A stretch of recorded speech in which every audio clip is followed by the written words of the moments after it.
from Sweden. Hälsningar från Sverige. So we are in Sweden to visit family and to celebrate Midsummer. So we thought it would be a lovely idea to have you with us here at our Swedish Fika and catch up a little bit. That sounds lovely. But can you explain what Swedish Fika is to those who don't know? I can do. And of course, as many people there is in Sweden, exactly the same kind of different takes it is on Fika. But I'm gonna give you my take. So Fika is a little break, a little me time, in between the meals usually, where you sit down having a cup of coffee or tea, along with something sweet. One of the examples is cinnamon rolls. Swedish classic. It's really classic. How do you say it in Swedish? Kanelbulle. And you can of course have anything you like, and it doesn't have to be sweet or sugary either. It can be up to you. You can customize it however you want, as long as it is you time. So why don't you pour yourself something cozy and nice and join us here so we can catch up and have a nice time. Sounds nice. Cool. Cheers. So we are so happy to be staying at this Lakeside cottage again. It is so charming, and we did a full tour video of it last year if you'd like to go watch that. And we are so thankful to my sister-in-law's family that let us stay here and enjoy it and film. It's very kind of them. And it's been so nice spending time with family while we're here. So it's a long way from our little vintage cottage in New York all the way to this cottage in the Swedish countryside. And traveling can always be a little stressful, very tiring, and as soon as we got here, I finally felt like, oh, this is where I belong, in a cottage. Yeah, a lake cottage really has some special kind of peacefulness. It really does. It's hard to describe, actually. It's just so relaxing to look out at the water and have like the wind in your hair. And after we settled in for a little bit, something very interesting happened to me. As I was walking around barefoot outside and just taking it all in, I just started to cry. Out of nowhere. I guess I didn't realize how badly we really needed this grounding time to be closer to nature and connect with it in an even deeper way, since we have all the elements right here. It's just We're really literally special. surrounded by the nature elements. I don't know about you, but I feel that this year has just been flying by so quick. It has. It's like halfway through the year already. Yeah. I can't believe it. I guess the world is not really designed for slow living, and I kind of feel it when every time I try to go in the slow lane, someone comes behind me very fast and honking very aggressively to me. Yeah, which just makes you really stressed out. Yeah, so that's why it feels so peaceful here right now. Yes, it feels like this atmosphere matches the slow living way of life that we like to embrace. So I struggle a lot with anxiety, and something I think about a lot is that our bodies are always in the present moment, but our minds are wandering about even 50% of the time. I can relate to that. As an artist, I would say my mind is wandering up to 70%. Okay, yeah. I mean, sometimes it's daydreaming, that's not such a bad thing, but often it's overthinking things, planning ahead, worrying about the future, or regretting the past, and we're not living in the present moment. It's a shame. It really is such a shame. And even at a place as beautiful and peaceful as this, I noticed that even here my mind can be distracted, and I'm missing out on the beauty around me happening right in that moment. So we've been trying to find ways to ground ourselves again, to get back to the way of living that we enjoy, a slower pace, which means spending more time in nature and adding more mindfulness to our daily routines. Because you can go to the most beautiful place in the world, but you have to find your inner peace first to be able to enjoy it. Happiness is not out there, it's in you. And right now it's to sit here, and it's summarized in a little fancy teacup. Oh, I like that. And it ends up inside me. We'd like to take a moment to thank Aura for sponsoring this video. Aura has been helping us find peace in our lives again by building daily mindful habits for better mental health. I don't know about you, but I always feel so much more focused when I take even a few minutes a day to practice meditation. Hearing you say this makes me so excited to try a 30-day meditation challenge. That's a great idea. I can't say I'm super experienced with meditations, but I understand with this app it's very easy to get started. So can you tell us more about Aura? Aura is a new all-in-one mindfulness and sleep app. The content is created by hundreds of expert coaches and therapists around the world. Think of it like a Spotify for the mind and soul. It has thousands of meditations and so much more. It's been a game changer in my life. It can be a little daunting to try meditating on your own, so I've really enjoyed guided meditations that talk you through every step. And it doesn't have to be perfect or complicated. I love that you get daily personalized reminders that make it easy to add to my routine. I can create playlists to make it easy to revisit the tracks I love, especially the relaxing bedtime stories for adults. So don't put off your mindfulness journey anymore. If not today, when? We invite you to join us in this 30-day meditation challenge. Get started today for completely free on Aura's website by using our link in the description box. The first 500 people get a free trial plus an exclusive 25% off. Let us know in the comments what makes you feel calm and grounded, and we hope this video will provide a little bit of peace in your day. And we are going to prepare our Midsummer celebration. Mm-hmm. But first we have to finish our Fika. Of course. Would you like one? Yes. Mm.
It is so beautiful outside right now that we just had to come outside, and we thought it would be kind of cozy to have a little chat, make some flower crowns, I'm gonna try to, and talk about some midsummer traditions. So after our walk, when we picked the wildflowers, we checked for ticks, and I think we're safe.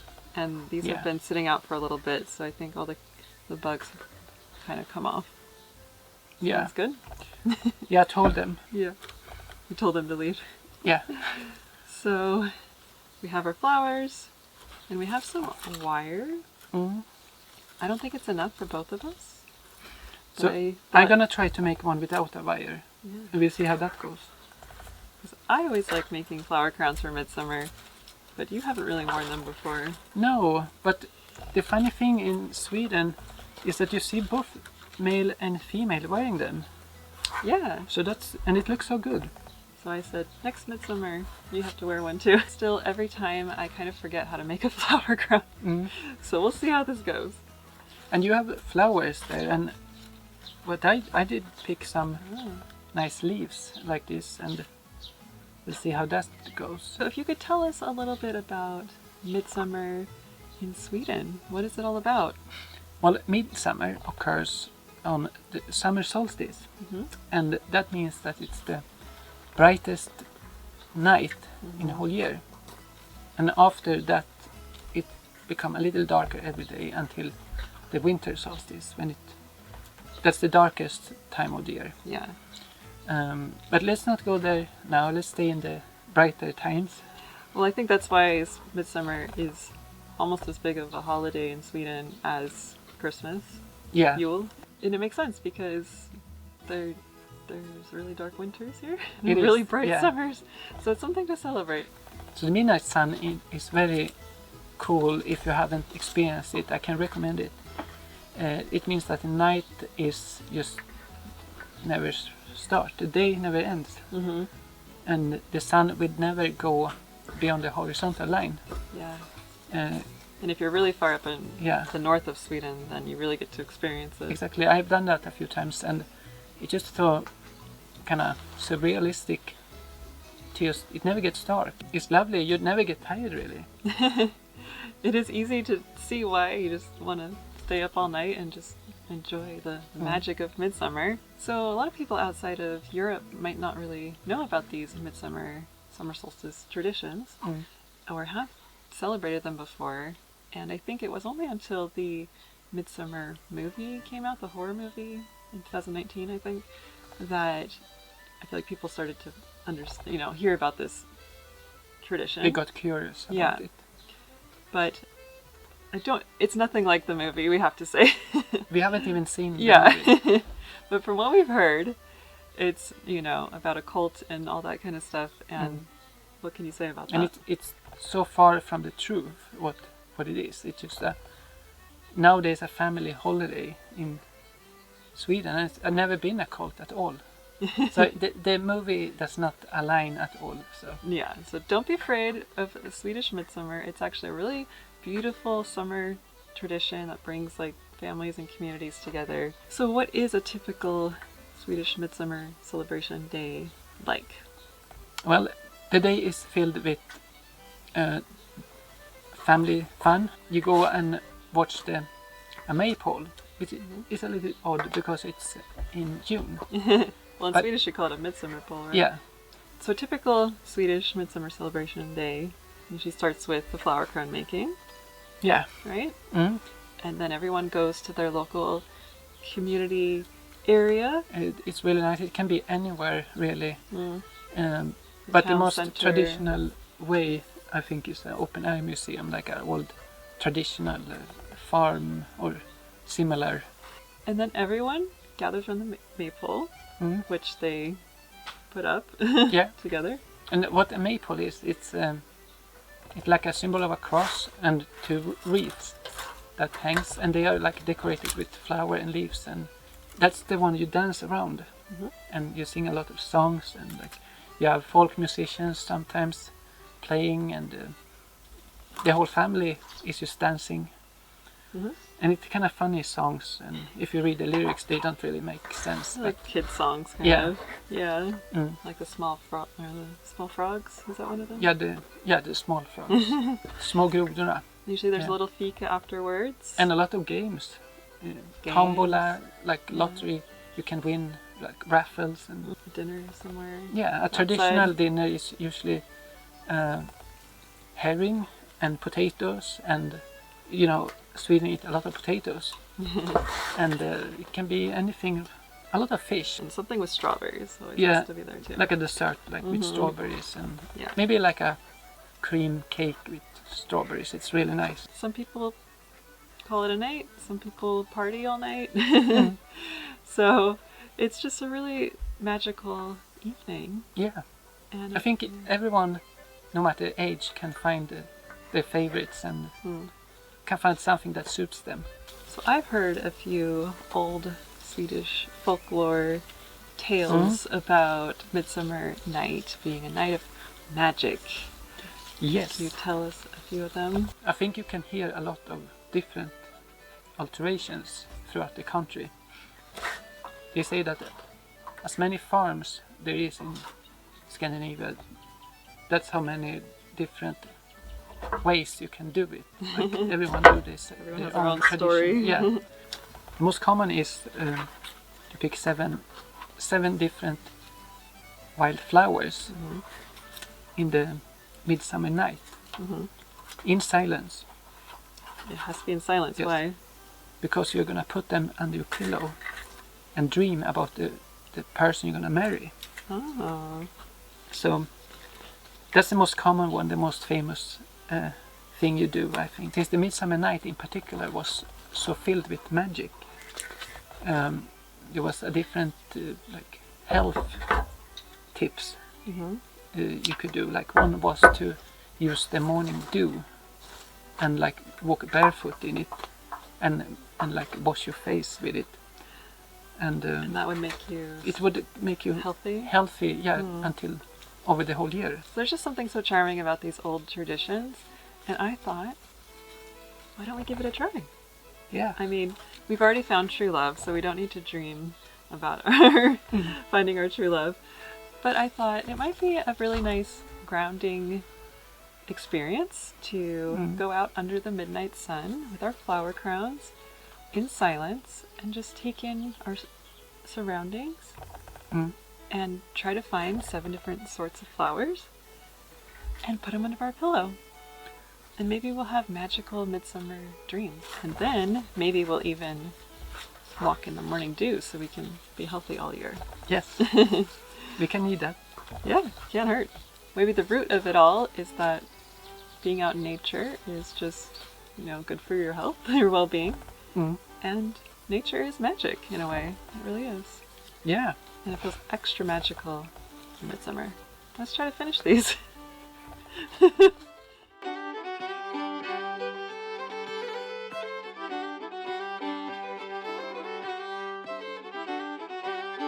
So the sun is setting, and I think we are done with our flower crowns.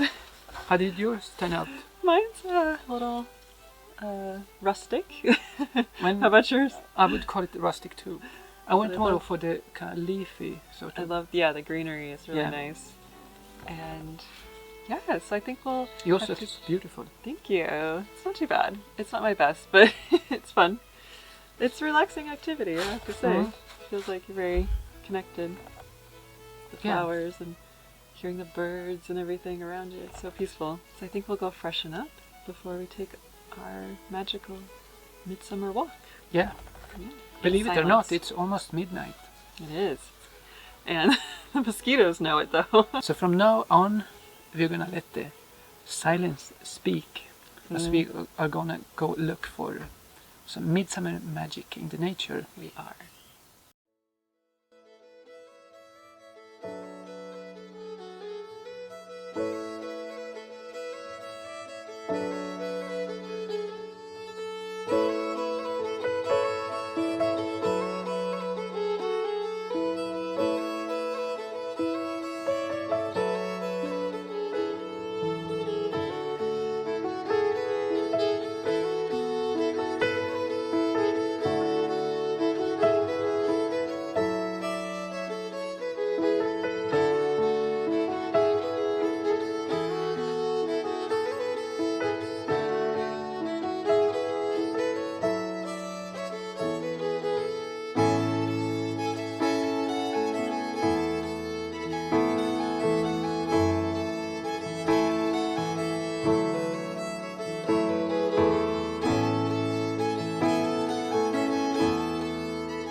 Bye.